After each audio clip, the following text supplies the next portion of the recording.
पहा त्रिभुवनेन दिसे बाह्ये, नयनांजने पाहे आत्मरूप. मनबुद्धी चित्त अहंकार जाण, या वेगळे निर्माण ब्रह्मतेची. ज्ञानदेवा ब्रह्म लादले अवचट, उन्मनीचा घाट चढताची. माऊली ज्ञानेश्वर महाराज की जय. एक तरी ओवी अनुभवावी या ज्ञानयज्ञात श्रीमद भगवद्गीता अध्याय 7 ज्ञान विज्ञान योग यातला श्लोक क्रमांक 19 आणि माऊलींनी ज्ञानेश्वरी अध्याय 7 या श्लोकावर केलेलं 134 क्रमांकाच्या ओवीचं भाष्य याचं आज आपण चिंतन करणार आहोत. बहुणां जन्मनामन्ते ज्ञानवान मां प्रपद्यन्ते, वासुदेव सर्वमिती स महात्मा सुदुर्लभ. अर्थात ज्ञानी भक्त हा भगवंताकडे सर्वव्यापी दृष्टीनं पाहत असतो आणि इतर संपूर्ण सृष्टीकडं तो त्याच दृष्टीने पाहतो. सृष्टीतलं प्रत्येक वस्तू, सजीव असो निर्जीव असो, चराचर, संपूर्ण जड आणि चैतन्यानं भरलेली ही सृष्टी ही संपूर्ण ईश्वरमय आहे अशी दृष्टी त्याला प्राप्त होऊन जाते. सर्व दृश्य अदृश्य या सर्वच गोष्टीकडे महाराज असा भक्त भगवान श्रीकृष्णांचा किंवा वासुदेवाशी संबंधित असलेलंच पाहतो. भगवंताला सोडून, ईश्वर तत्वाला सोडून या जगतामध्ये, या त्रैलोक्यामध्ये एकही वस्तू आपोआप निर्माण झालेली नाही. सर्व काही त्याची निर्मिती आहे. त्यानंच त्याचं संगोपन करतं आणि संहारही तोच करतो. आदी मध्य अंती अवघा हरी एक, एकची अनेक एक हरी. म्हणून एकाकार झाले जीवतेची दोन्ही. ब्रह्म आणि शिव, जीव आणि शिव हे एकरूप होतात. यात नवल काहीच नाही. नामदेव बाबा म्हणतात, एकनाथ बाबा म्हणतात, कारण एकची एक अनेक हरी. अनेक याच्यामध्ये जरी नटलेला असला तरी तो मुळात एकच आहे. आपण काल दृष्टांत बघितला की बुडा आलिया घटा जल जैसा, जैसे सबाह्य जड डोही बुडा आलिया घटा. घागरीच्या पाण्यात बुडवल्यानंतर आत जे पाणी आहे तेच बाहेर असतं. तसं भगवंत जीवरूपानं, अंशरूपानं प्रत्येक प्राण्याच्या हृदयस्थ असतो आणि आत जो आहे तसाच तो सर्व वस्तूमध्ये बाहेर आहे. अशा दृष्टीनं, अशा नजरेनं ज्ञानी भक्त हा पूर्ण सृष्टीकडे आणि भगवंताकडे आणि प्रत्येक वस्तूकडे स्वतःसह पाहत असतो. सर्वव्यापी दृष्टी अर्थात वासुदेवमयी दृष्टी त्याला प्राप्त झाल्यामुळे तो भगवान श्रीकृष्णांना जीवनाचे परम सत्य मानतो. सर्व परमतत्व, परमलक्ष्य भगवंतच आहे याची त्याला खात्री पडते त्यांना. आणि म्हणून तो काय करतो की त्यांना पूर्णपणे शरण जातो. कारण इथं एकदा शरणागती घेतली की कशाचाही विचार करण्याची गरज नाही. योगक्षेमं वहाम्यहम, मागे पुढे उभा राहे सांभाळित. आपला संपूर्ण सांभाळ नंतर भगवंत करत असतो. आपल्या प्रापंचिक गोष्टीकडं किंवा आध्यात्मिक वाटचालीकडं नंतर लक्ष देण्याची आवश्यकताच पडत नाही. तोच ते करवून घेत असतो. हे ज्ञानी पूर्णपणे जाणतो. हे जाणणं अर्थात त्यालाच ज्ञानी म्हटलेलं आहे. आणि अशी वासुदेवमयी दृष्टी प्राप्त झालेली असल्यामुळं त्याच्या ठिकाणी द्वैत शिल्लकच राहत नाही. जे काही तो कर्म करतो किंवा करीत असलेल्या कर्माचं जे काही फळ असेल ते सर्व भगवंत चरणी सुपूर्द करतो, भगवंताच्या चरणी अर्पण करतो. सोपान वृत्तीमध्ये येऊन मुक्तानंदामध्ये तो सतत वावरत असतो. महाराज,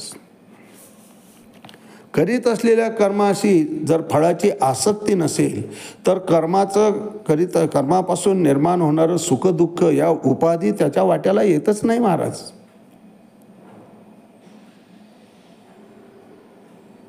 दुःखेषु अनुद्विग्न मना सुखेषु विगत स्पृहा वितराग भयक्रोधा स्थितधीर मुनिरुच्यते. असा ज्ञानी जो आहे तो मुनी अवस्थेमध्ये येतो. सर्व प्रसंगी चित्ताच्या ठिकाणी त्याच्या ठिकाणी स्थिरता असते. परंतु असा भक्त, असा महानुभव, असा महात्मा अत्यंत दुर्लभ असतो. भगवंत सांगतायत अशा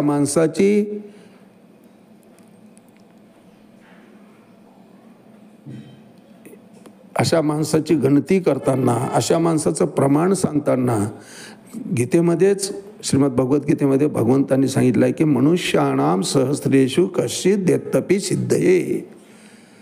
मला पूर्णपणे जाणून घेणारा असा हा महात्मा हजारात एखादा असतो.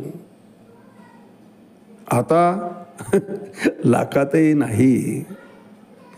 आणि म्हणून भगवंताची शक्ती, भगवंताला तो केंद्रस्थानी बसवतो आणि आपण पायिक होऊन, दास होऊन भगवंताने सुपूर्द केलेले सर्व कर्म आपले कर्तव्य कर्म म्हणून ईश्वराचा प्रासादिक रूपानं त्याच्याकडे पाहून तो ते कर्म करत असतो.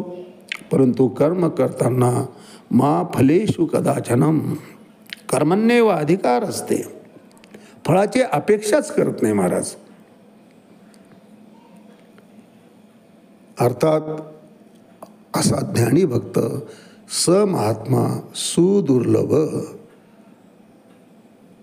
जीवन किंवा चेतना हीच सर्व कार्याचे केंद्रस्थानी आहे आणि ती असलेली चेतना, ते चैतन्य हाच भगवंत आहे, भगवंताचाच तो अंश आहे. यापेक्षा भगवंत दुसरा नाही. अहम ब्रह्मास्मी, राम म्हणता रामची होईजे, अशी अवस्था त्या ज्ञानाच्या ठिकाणी प्राप्त होऊन जाते. महाराज, आणि मग भगवंताशिवाय दुसरं काहीही त्याला दिसत नाही. विषय तो त्यांचा झाला नारायण, नावडे जनधन माता पिता, किंवा विठ्ठल जडीस्तडी भरला, ठाव रीता नाही उरला, आज म्या दृष्टीने पाहिला विठ्ठलची. विठ्ठल म्हणता हरले पाप, पदरी आले पुण्यमाप, झाला दिनाचा मायबाप विठ्ठलची. सगळं करता करविता मीच होनी पांडवानी, करीतशी माझी सेवा, परी नवला होतो असावा सांगे ऐक. म्हणजे धनंजय तोच होतो आणि भगवान श्रीकृष्णही तोच होतो. वास्तविक जीव आणि शिव हे एकच असतात आणि ते एक होऊन जाणं म्हणजेच ज्ञानाची प्राप्ती होणं. हे समस्त श्री वासुदेवो ऐसा प्रकृती रसाचा होतला भावो, भक्ता माझी रावो ज्ञानी तोची. असा ज्ञानी भक्त मात्र स महात्मा सुदुर्लभ. अर्थात बहुनाम जन्मनामंते ज्ञानवान माम प्रपद्यन्ते. जन्मोजन्मीचं पुण्य संचय झाला की असा ज्ञानी माझ्या ठिकाणी पूर्णपणे सोपान वृत्तीत येतो, माझ्याकडे सर्व सोपून सुपूर्द करतो आणि आपण नामा निराळा राहतो. एकेची ठाई बैसला परी सर्वत्र तोची झाला, हे असो विश्व झाला अंगेची तो. अशा ज्ञानाची प्राप्ती झाल्यामुळं त्याचे संपूर्ण द्वैत भाव संपून जातात. आणि यावर भाष्य करताना माऊली 134 क्रमांकाच्या ओळीत म्हणतात की तैसा तो मज भीतरी, मी तया आतू बाहेरी, हे सांगिजेल बोलूनी तैसे नव्हे. अर्थात भगवंत म्हणतात की या गोष्टी खरं तर सांगायला नको, सांगण्याची आवश्यकताही नाही. कारण असा ज्ञानी भक्त हा माझा जीव की प्राण होऊन जातो. तैसा तो मज भीतरी, माझ्यामध्ये तो होतो. जीवामध्ये जसा अंश रूपाने भगवंत आहे तसं भगवंत स्वतः सांगतायत की असा भक्त हा माझ्या हृदयस्थ होतो. तैसा तो मज भीतरी, मी तया तू बाहेरी. आणि मी तर त्याच्या मागे पुढे असतोच. आत आणि बाहेर मीच असतो, मागे पुढे मीच असतो. मागे पुढे असे सांभाळित. बस योगक्षेम त्यांचे जाणे जण भारी, वाट दावी करी धरून या. त्याला चुकीच्या मार्गानं जाऊच देत नाही. मागे पुढे असे सांभाळित, आलिया आघात निवाराया. सर्व संकट भगवंत स्वतः घेतो, स्वतःवर घेतो. आणि आपण जसं अर्जुनाच्या पुढे उभा राहिला तसं भक्ताच्या मागे पुढे, द्रौपदीच्या मागे अर्जुनाच्या पुढे उभा राहिला तसं संकटच्या बाजूने असेल त्या बाजूला भगवंत स्वतःच ढाल होऊन जातात.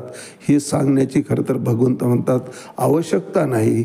त्याप्रमाणे तो माझ्या हृदयात असतो, मी त्याच्या अंतर्बाह्य असतो. आणि हे शब्दद्वारा बोलून दाखवताच येणार नाही, कारण हे वर्णन करायला शब्द नाहीत. इतकं आवड त्या ज्ञानाविषयी, ज्ञानीभक्ताविषयी भगवंताला आहे महाराज. म्हणून माऊली वर्णन करतात की तैसा तो मज भीतरी, मी तया आतू बाहेरी. हे सांगिजेल बोलवरी, तैसे नव्हे. आज याच ठिकाणी थांबूया. रामकृष्ण हरी पुंडलिक वरदा हरी विठ्ठल. श्री ज्ञानदेव तुकाराम पंढरीनाथ भगवान की जय. माऊली ज्ञानेश्वर महाराज की जय. जगद्गुरु तुकाराम महाराज की जय. शांती ब्रह्म एकनाथ महाराज की जय. आदिशक्ती मुक्ताबाई की जय.